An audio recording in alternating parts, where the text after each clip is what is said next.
At the front desk, no one helped the Korean billionaire CEO until the cleaning lady changed everything. Before we begin, comment below and tell us, where are you from? Which city are you watching from? And when it's over, be sure to rate this story from 0 to 10. Enjoy the story. The front doors of the resort swung open, letting in a rush of warm coastal air. And the man who would change everything. His suit was cut sharp as glass, his expression unreadable, and every step he took toward the front desk seemed to make the staff shrink back. He spoke in a language no one understood, his words falling into the air like puzzle pieces no one could fit together. Anxious glances, sweaty hands fumbling with a translation app, and then from the corner of the lobby, a cleaning cart's quiet wheels. She stepped forward, hair pulled back, uniform faded from years of work, and in flawless Korean, she offered him a cup of coffee with cinnamon. The entire lobby froze, because sometimes the person everyone overlooks is the only one who truly hears you. The glass doors whispered open, and a gust of salted air swept into the lobby, carrying with it a tall man in a charcoal suit that looked as if it had been poured onto him. His hair was perfectly styled, his shoes shone like black mirrors, and a gold watch glinted at his wrist with every stride. Behind the counter, Bruno, the front desk manager, nearly choked on his own breath. "He's here," he hissed to the receptionists, his voice breaking like a man facing a firing squad. "Where's the translator?" Blank stares. A quick glance at the clock. "He hasn't arrived yet, sir." Bruno's face drained of color. "What do you mean? He's not here yet. That man doesn't speak English. Do I need to draw pictures for you?" The guest reached the counter, his gaze cool, his presence heavy enough to still the air. He said something in Korean firm, precise, and it might as well have been spoken into a void. No one moved. "What did he say?" Bruno demanded. I don't know," one receptionist whispered. The man repeated himself, sharper this time. Bruno's hands fumbled for his phone, pulling up a translation app. A robotic voice spit out nonsense. The man's brow furrowed. His tone rose, not in anger, but in that quiet way that made you wish it were. Bruno was sweating through his collar when the sound of wheels on marble broke the moment. From the far corner of the lobby, a young woman pushed a cleaning cart, her hair tied back in a practical knot, her uniform a little faded at the elbows. Her sneakers squeaked softly against the floor as she paused, watching the tense scene. She didn't belong here, not in the circle of polished marble, tailored suits, and imported perfumes. But her eyes told another story. They caught the words spilling from the man's mouth and recognized them instantly. Coffee. He was asking for coffee. Without a word, she crossed the lobby, her hands steady as she reached for the machine in the corner. She poured the dark liquid into a porcelain cup, added a pinch of cinnamon, a touch of honey. The scent drifted through the air, warm and unexpected. Bruno was still barking orders when she approached the counter and in flawless Korean said softly, "Good morning, sir. I brought your coffee with a little cinnamon to sweeten your day." The sound of her words fell like a stone into a still pond. One of the receptionists dropped their pen. Bruno's mouth hung open. The man's expression, sharp and unreadable, softened just enough to be dangerous. He took the cup with both hands, sipped, and let out a quiet hum of approval. Then his gaze fixed on her, as if the rest of the room had vanished. "You speak my language?" he asked. She smiled faintly, enough to understand you were asking for coffee. He nodded once, then, with the authority of a man who didn't explain himself, said, "I want you to come with me. Be my interpreter." She hesitated, glancing at Bruno. "She's just the cleaning lady." He blurted, But the man was already walking toward the elevator, leaving the rest of the staff frozen in his wake. And when he glanced back, motioning for her to follow, she realized she was about to step into a world she'd only ever dusted the edges of. Chapter 1. The Coffee with Cinnamon. The hum of the lobby returned slowly, like a tide that had been held back. Maya stood there, coffee pot still warm in her hands, wondering if she'd just made the best or worst decision of her life. The man Johan, she would later learn, didn't glance at anyone else as he strode toward the elevator. The only acknowledgement he gave the rest of the staff was the faintest nod to his driver. But halfway there, he stopped and turned just enough for his dark eyes to find hers. A slight motion of his head. Follow. Maya's heart gave a startled kick against her ribs. She looked down at her cart, her mop leaning against it like an old friend. And then at Bruno. Maya, he started, voice tight. But she didn't wait to hear the rest. Something in the man's gaze had pulled her forward, like a string tied around her wrist. She left the cart where it stood, wiping her palms on her faded uniform before catching up to him. Inside the elevator, the air felt different, cooler, quieter, the kind of silence that made you aware of your own breathing. Joe pressed the top button without looking at her. But when the doors closed, his attention shifted. "You're not staff at the front desk," he said in Korean. It wasn't a question. "No," she replied in the same language, her voice steadier than she felt. "Housekeeping." He studied her for a long moment, as if trying to decide whether she was real. "Why are you working here?" She blinked at the directness.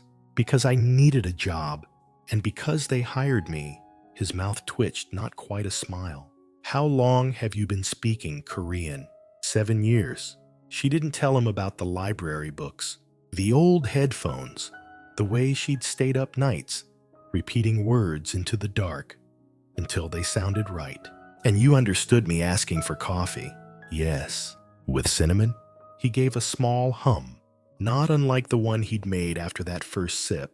"You listened carefully." The elevator chimed, and the doors slid open onto a hallway, so plush it seemed to muffle their footsteps. He led her to a set of double doors, swiped a key card, and gestured her inside. The presidential suite looked like something from a magazine she'd never be able to afford. All marble floors and ocean views, the kind of place where even the air felt expensive. She hesitated just past the threshold, suddenly aware of the worn sneakers on her feet and the faint scent of cleaning solution still clinging to her. Ju set his cup down on a glass table and turned to her, his expression softening. "I need an interpreter," he said plainly. "The resort's translator isn't here, and I have business to conduct. You speak my language better than anyone I've met here." Maya shifted her weight. "I'm not qualified for that. I've never done business interpreting before." "You know how to listen," he replied, as if that were answer enough. "That's more valuable than any degree." She fidgeted with the cleaning rag still in her hand. "What if I make a mistake? Then I will tell you immediately." No pretending, no sparing feelings. The simplicity of his answer disarmed her. He didn't talk like the resort's management, who sugar-coated things with fake politeness. "All right," she said finally, surprising herself. "I'll do it, but only if you promise to be honest with me." A ghost of a smile touched his lips. "Deal." He picked up the coffee again, inhaled its cinnamon-sweet steam, and took another sip, as though sealing the agreement. "You will start tomorrow morning." The words felt final, like the closing of a door behind her, one she wouldn't be able to open again once she stepped through. She nodded. "Tomorrow." As she left the suite, the faint taste of coffee lingered in her own mouth. Though she hadn't had a drop, she didn't know it yet. But that single cup of coffee with cinnamon and honey had just altered the course of her life. Chapter 2. The Balcony Meeting. The morning sun slipped through the balcony doors, like gold poured over glass, washing the suite in soft light. Maya stood in the women's locker room, staring at her reflection. The blazer hugged her shoulders perfectly. The skirt skimmed just above her knees. Even the shoes felt as if they'd been made for her feet. It was a far cry from her cleaning uniform. A transformation delivered to her doorstep the night before, along with a note for tomorrow. J.H. She smoothed her hair one more time and stepped out into the hallway. Every pair of eyes followed her as she crossed the lobby. Staff who had barely noticed her before now paused mid-task. Some smiled, others whispered. Bruno nearly dropped his coffee when she approached the front desk. "Maya," he asked, blinking. "Good morning." "Bruno," she replied evenly. "Mr. Han is waiting for you in the meeting room," he stammered, as if still trying to reconcile the woman in front of him with the one who used to mop the marble floors. Inside the meeting room, Johan stood by the window, a folder in hand, when he saw her. His face lit in a way that made her stomach flutter, a rare, unguarded smile. "Perfect," he said in Korean. "You look like a true professional." Maya felt heat rise in her cheeks. "Thank you for the clothes. They must have cost." "Don't worry about that," he said with a dismissive wave. "Come, there's something I want to discuss." He led her through the suite to the balcony, where the Pacific shimmered under the late morning sun. A small table was set with coffee and 2 cups. He poured for both of them, adding cinnamon to hers without asking. They sat. "How long have you worked here?" he began. 2 years, she answered. "Right after high school. And how would you describe the work environment?" She hesitated. The question sounded casual, but there was a sharpness in his eyes, the kind that told her he was weighing every word she spoke. "For the guests," she said slowly, "everything is perfect. For the staff, things can be complicated." Complicated how? She met his gaze, deciding that honesty mattered more than safety. Housekeeping rarely gets promoted, no matter how capable they are. And Bruno? She stopped herself, fingers curling around her coffee cup. "Go on." Joe encouraged. "Bruno treats the staff like we're invisible," she admitted, "and he gets nervous around important guests. Not excited nervous, more like he's hiding something." Joe leaned back, tapping his finger lightly on the armrest.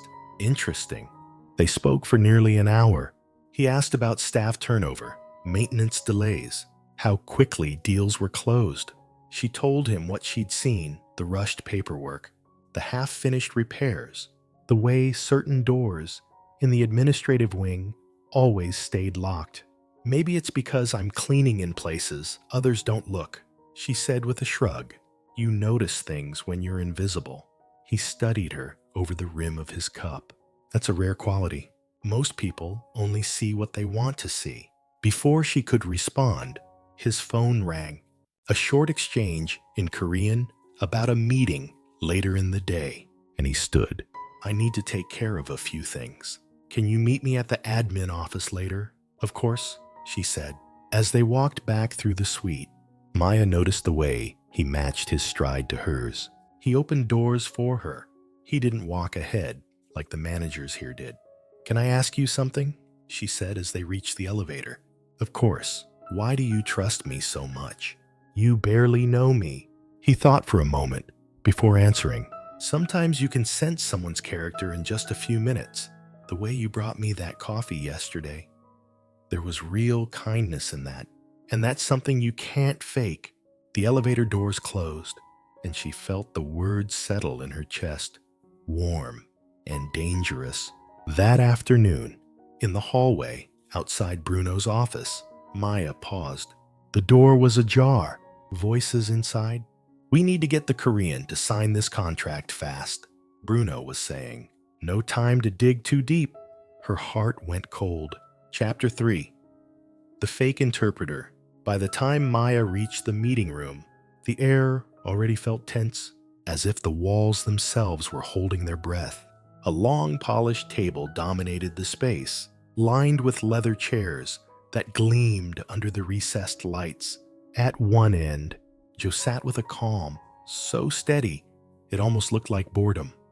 But she had learned enough to see it for what it was, focus. Next to him stood Bruno, all smiles and false warmth, and a man Maya had never seen before, tall, thin, wearing an ill-fitting suit that tried too hard to look expensive. "Mr. Han," Bruno began, "allow me to introduce Carlos Mendoza, our official interpreter. He had a travel delay this morning, but now he's here to assist you." Carlos stepped forward and bowed slightly, then addressed you in Korean. "Mr. Han, my apologies for being late. I'm ready to help you with anything you need." The moment he spoke, Maya's stomach tightened. His accent was thick, unnatural, and worse. He used a grammatical form no native speaker would choose in a business context. It was the kind of mistake that screamed memorized phrases rather than true fluency. Jo replied politely. "How's your Korean?" Carlos blinked, misunderstanding entirely. "I'm fine, sir," he answered in Spanish. Maya's eyes flicked to Jo. He'd caught it too. Bruno pressed on. "We're very eager to finalize the investment contract tomorrow. Carlos will translate everything, so there's no confusion." Maya's pulse picked up. Finalized tomorrow.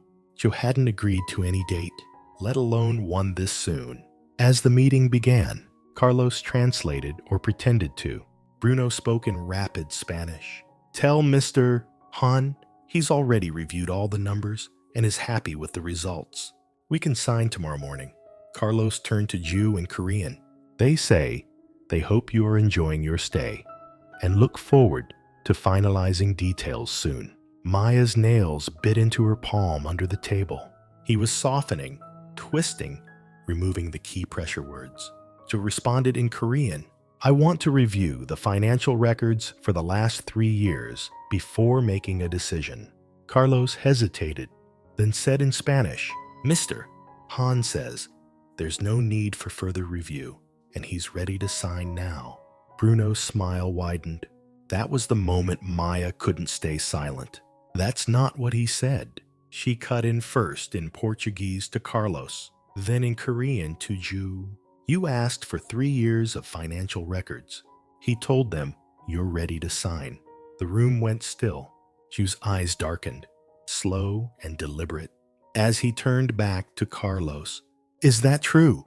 he asked in Korean.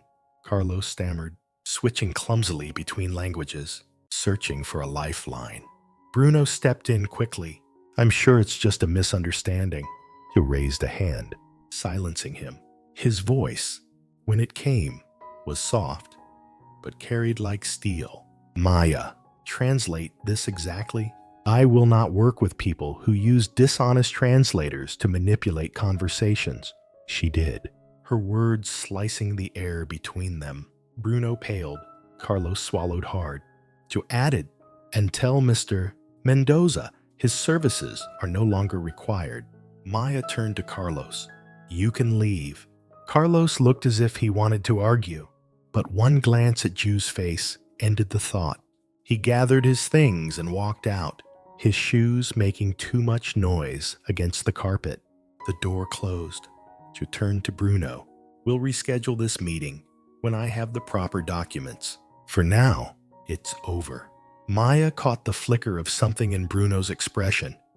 Not defeat, not yet, but the coiling of a snake, forced to wait for its strike. As Maya followed Jo out of the meeting room, she knew one thing. Whatever Bruno was hiding, she had just moved from being an unnoticed cleaner to the most dangerous person in his way. Chapter 4. The Hidden Compartment. The hallway outside Bruno's office was unnervingly quiet, the kind of quiet that pressed on your ears. Maya stood there with her cleaning cart, listening. No voices, no footsteps. Through the narrow glass panel in the door, the office was dark.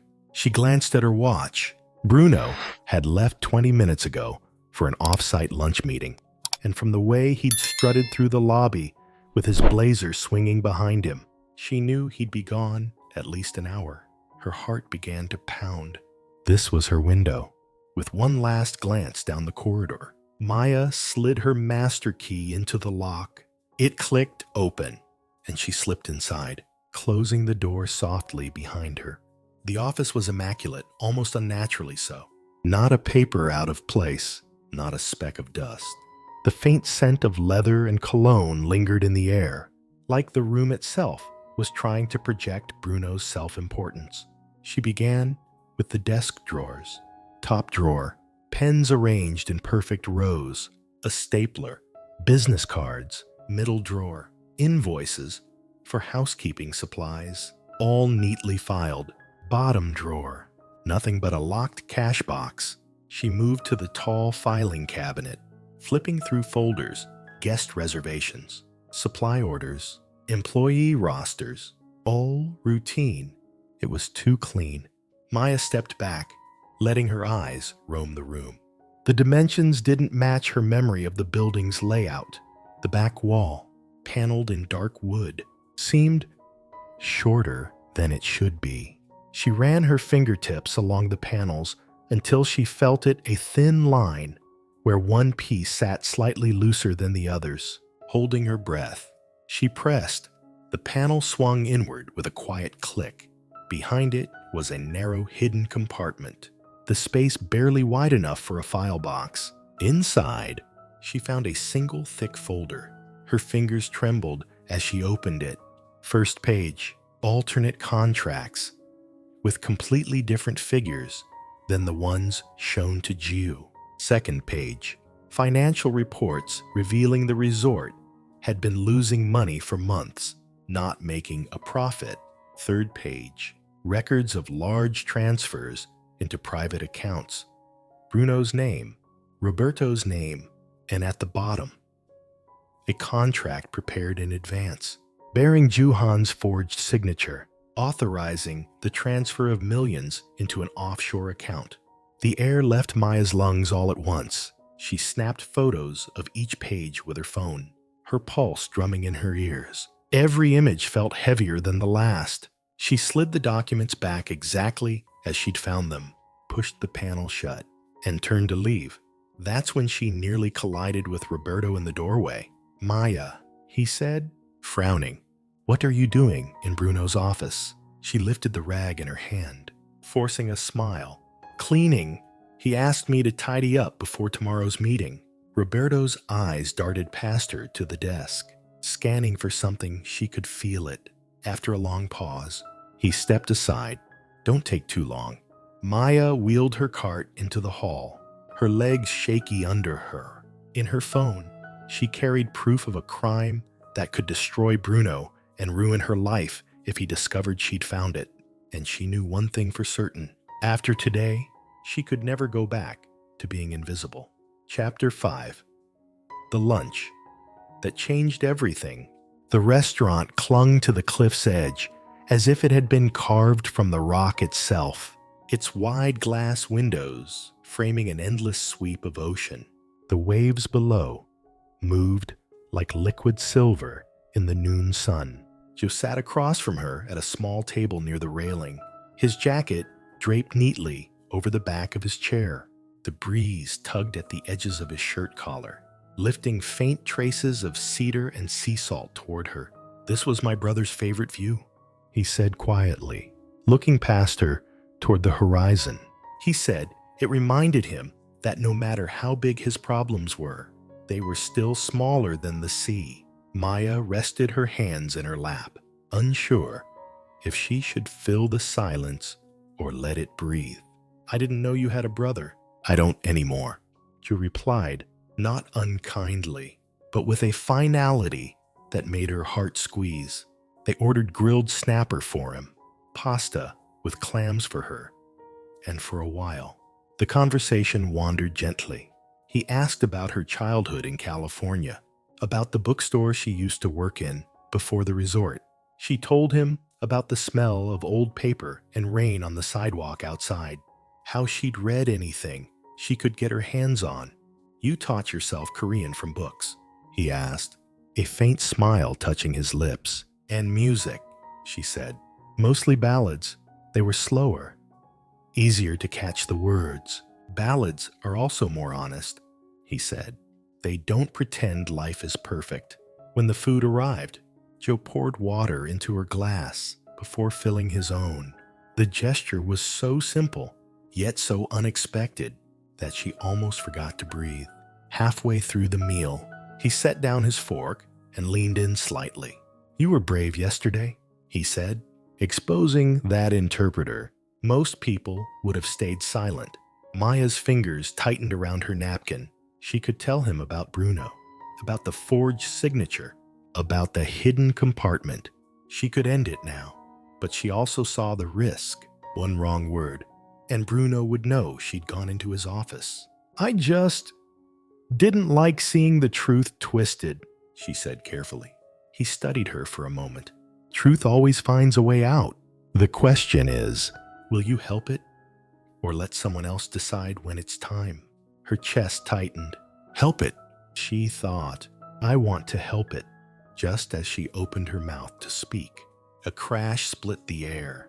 They turned in time to see a waiter lose his balance on the terrace stairs, sending a tray of champagne glasses shattering against the stone. The sound drew every head in the restaurant. Maya stood quickly, helping the young man to his feet. "Are you hurt?" she asked. He shook his head, embarrassed, but she noticed his hand trembling as he gathered the broken stems. When she returned to the table, Ju's phone was buzzing. He glanced at the screen, his brow furrowing. "I have to take this. It's about tomorrow's meeting." As he stepped away, Maya stared at the ocean, her clam pasta cooling in front of her. The moment had slipped away, and with it, her chance to tell him the truth. She didn't know when or if she'd get it back. From the corner of her eye, she caught sight of Roberto entering the restaurant, and the way his gaze lingered far too long on her table before he slipped into the crowd. Chapter 6. The Confrontation by the Pool. The sun was slipping lower, turning the surface of the infinity pool into a sheet of molten gold. Guests floated lazily, their laughter carrying on the warm air, while the horizon blurred into a watercolor wash of sea and sky. Maya had come out here on purpose, thinking the open space would make her feel safer. She'd brought a tray of fresh towels from the supply closet, a perfect excuse to linger where Roberto could see she was simply doing her job. But when she turned from the towel rack, he was already there. "Long day?" Roberto asked, his voice smooth, almost friendly. Maya gave a quick nod. "Always busy when the weather's this good." He stepped closer, the smile on his lips not reaching his eyes. "Funny thing, I heard you were in Bruno's office yesterday." Her heartbeat stumbled. "I was cleaning." His gaze swept over her like a scanner, searching for cracks. "Bruno's very particular about his office. He doesn't like people touching things they shouldn't." "I didn't touch anything," she said evenly, but the words felt thin in the air between them. Roberto leaned one elbow on the towel counter, lowering his voice. "You seem like a smart woman." "Maya, smart women know when to keep their heads down." She forced herself to meet his eyes. "And what do smart men know?" He grinned, a flash of teeth with no warmth behind it. "That a good job in a place like this is hard to come by, especially for someone in your position." The implication was clear. For a moment, the only sound was the water lapping at the pool's edge. Behind them, a child squealed with delight as her father lifted her into the air, droplets scattering in the sun. Roberto straightened, adjusting the cuff of his sleeve. "Enjoy the rest of your shift," he said lightly, as if they'd been talking about the weather, but his eyes lingered 1 second too long before he walked away. Maya's hands curled into fists at her sides. Fear was there. Yes, a tight knot in her chest, but under it was something sharper. Resolve. From across the pool deck, she spotted Ju stepping out of the lobby, scanning the crowd. His gaze found hers, and in that moment, she knew she'd have to decide whether to finally tell him the truth or risk losing her chance forever. Chapter 7. The Offer. The lounge was nearly empty, its soft amber light pooling over leather chairs and low tables. Beyond the floor-to-ceiling windows, the ocean was a dark, restless sheet, waves glinting under a rising moon. Maya stood near the balcony doors, still in her uniform, the faint scent of chlorine clinging to her from the pool deck. She'd come here to avoid the crowded staff corridors, but she hadn't expected him to find her. She walked in without hurry, his presence as steady as the tide. He stopped a few feet away, studying her, as if weighing whether to speak. "You've been avoiding me," he said finally. She looked down at her hands. "I've been working." "That's not an answer." He moved closer, his voice lowering. "Maya, I've been in business long enough to recognize when someone is carrying something heavy. You've been protecting me, or trying to, and I need to know why." Her pulse quickened.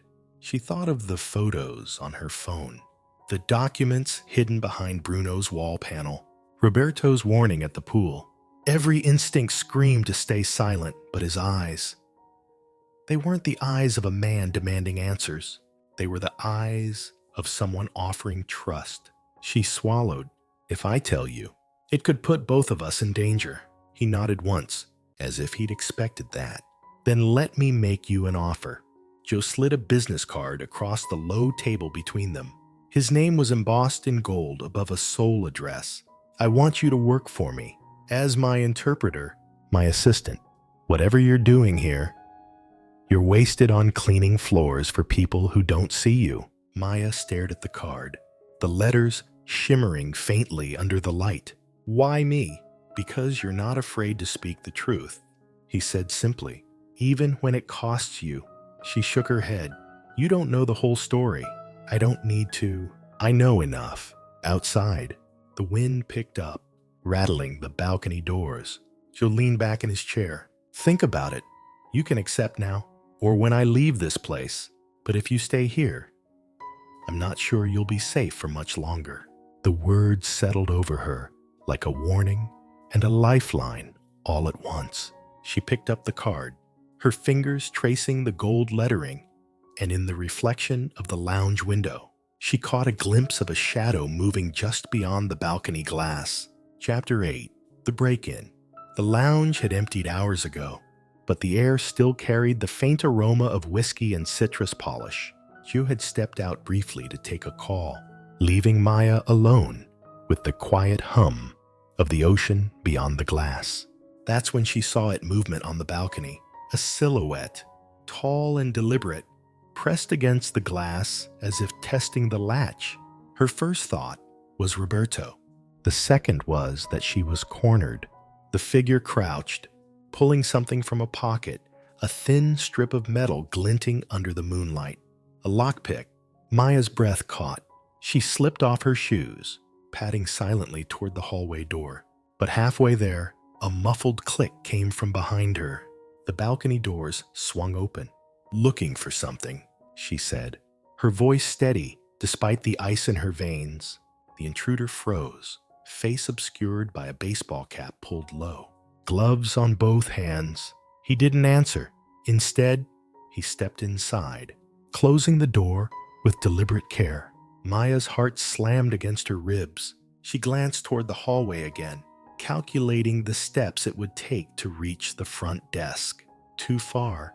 The man moved toward Ju's table, the one where his leather folio lay. That folio held the preliminary agreements, his personal notes, and possibly the only paper trail that hadn't yet been tampered with. "No," she breathed, and before she could second-guess herself, she darted forward, grabbing the folio just as the intruder reached for it. His hand clamped around her wrist. "Give it to me," he hissed in Spanish. She twisted free, stumbling backward. "Tell Bruno he's going to have to work harder than this." Footsteps pounded from the hallway, Ju's voice cutting through the air. Maya. The intruder bolted toward the balcony, vaulting over the railing in one fluid motion. By the time Ju reached her, all that remained was the sound of waves far below. Maya's chest heaved as she held out the folio. Someone tried to take it. Joe looked from her to the open balcony doors, his expression unreadable. Then it's worse than I thought. Somewhere below, the intruder was already disappearing into the night. But Maya knew this wasn't over, because for the first time, Chu's calm had cracked, and she saw the flicker of real fear in his eyes. Chapter 9. The Ultimatum. The boardroom's long glass table gleamed under the morning sun, the ocean glittering beyond the wall of windows. It should have been a postcard view, but the air inside was tight, heavy, like the seconds before a storm breaks. Bruno sat at the head of the table, his cufflinks flashing like small, deliberate weapons. Roberto stood behind him, silent, hands clasped. Joe entered without a word, placing his leather folio on the table in front of him. Maya, carrying a tray of coffee, followed a step behind. She had insisted on coming, and not just to serve drinks. Bruno's smile was practiced, not kind. "Mr. Hun, let's not waste time. The offer is simple. Sign the amended agreement today, and the resort becomes a jewel in your crown. Refuse." He let the word hang, tapping the folder in front of him, "and will be forced to take other measures. Measures you might find unpleasant." Maya set a cup in front of Ju, her hand steady despite the heat rushing to her face. She knew what was in Bruno's amended contract: the offshore transfers, the siphon profits. Ju's gaze stayed on Bruno. "Your numbers are wrong, and your terms are insulting." Bruno's smile thinned. "Numbers can be fixed, but patience." He leaned forward. "That runs out." Roberto's eyes flicked to Maya, cold and assessing. She could feel the warning in his stare. Stay quiet. But Ju turned slightly toward her. "Maya, would you read the last page of the original contract, please?" Her pulse jumped. "The original?" "Yes," he said. "The one I sent you last night." Every head turned toward her as she pulled the printed document from her apron pocket. Bruno's face darkened. "The signature line," Joe prompted. She read aloud, her voice even, "signed by Ju Han, dated March 14th. Then she set down the paper, meeting Bruno's gaze. "Except the one in your amended version doesn't match this signature at all." A silence fell so complete, the distant crash of waves felt deafening. Bruno's mask cracked for half a second before he pushed back his chair. "You've made a serious mistake, Mr. Han." "Both of you." Joe leaned back, his expression almost serene. "The mistake, Bruno, is underestimating people you think are invisible." Roberto moved toward the door, murmuring into his phone, and Maya knew this was only the opening round. The real fight was about to begin. Chapter 10. The Answer. The sun was sinking low, painting the ocean in shades of molten copper. From the rooftop terrace, the whole resort looked like a world far away from the one Maya had known just weeks ago. But tonight, the beauty felt almost fragile, as if the wrong word could shatter it. Joe stood by the railing, hands in his pockets, staring out at the horizon. He didn't turn when she approached. "They're not going to let this go," Maya said softly. "I know." "Then why aren't you leaving?" He finally looked at her, his expression steady, but his eyes carrying the weight of a decision already made. "Because walking away would mean they win. And because—" He hesitated. "I don't want to leave without you." The words hung in the air, unexpected and heavy with meaning. Maya's chest tightened. "Joe, I came here to buy a resort," he said, "but I found something more valuable. Someone who sees the world the way I do. Someone who doesn't run from the truth, no matter how dangerous it gets." She stepped closer, close enough to see the faint crease at the corner of his mouth. "If you fight them, it's going to get ugly." "I know," he said. "That's why I'm asking. Will you stand with me?" The wind lifted her hair, carrying the scent of salt and sun-warmed stone. She thought of Bruno's threats, Roberto's shadow in the pool light, the intruder's gloved hand gripping her wrist, but she also thought of the first moment she spoke to Ju in Korean, the surprise in his eyes, the way the entire lobby seemed to fade. Her answer came quietly, but without hesitation. Yes. For a moment, neither of them moved. Then Ju reached into his jacket, pulling out the original contract and placing it in her hands. Keep this safe, no matter what happens tomorrow. This is our leverage. Maya tucked it into her bag, feeling the weight of more than just paper. It was trust. It was a future. They stood together at the railing as the sun dipped below the horizon, the first stars winking into the indigo sky. Somewhere below, the waves kept rolling and relentless, unstoppable. In the shadows near the rooftop stairwell, a figure watched them silently and slipped away before they could see him. The life she didn't plan, but chose. The cafe smelled of fresh bread and strong coffee, the kind that clung to your clothes long after you left.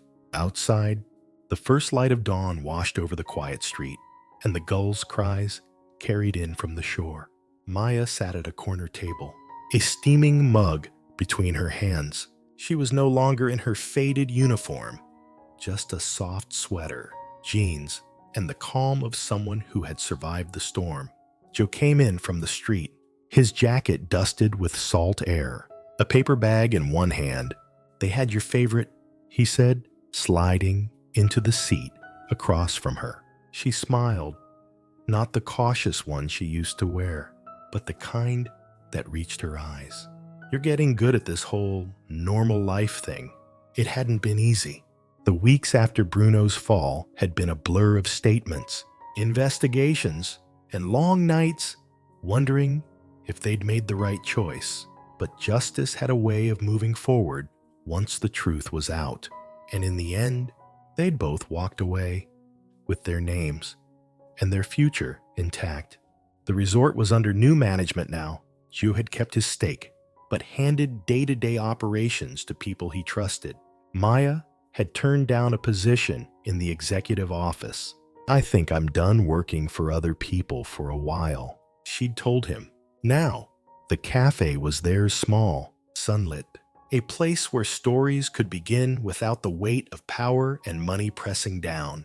Joe reached across the table, his fingers brushing hers. "If someone told me I'd come to this country for a business deal and leave with a cafe owner, you would have thought they were crazy," she finished for him. "No," he said softly. "I would have hoped they were right." A bell jingled over the door, and a pair of tourists wandered in, laughing as they shook off the sea breeze. Maya rose to greet them, her steps light. Sure, she didn't look back at Joe, but she didn't need to. She could feel his gaze following her, steady and certain. This wasn't the life she'd planned, but it was the life she'd chosen. Sometimes the most unexpected moments a cup of coffee offered in kindness, a few words spoken in another language, are the ones that change everything. We think we're just surviving the day, but really, we're stepping into the beginning of the rest of our lives. Tell us, what are your thoughts on this story? Leave a comment and rate it from 0 to 10. Make sure to subscribe and tap the notification bell to follow all our latest stories. And don't miss out, click here to watch more now.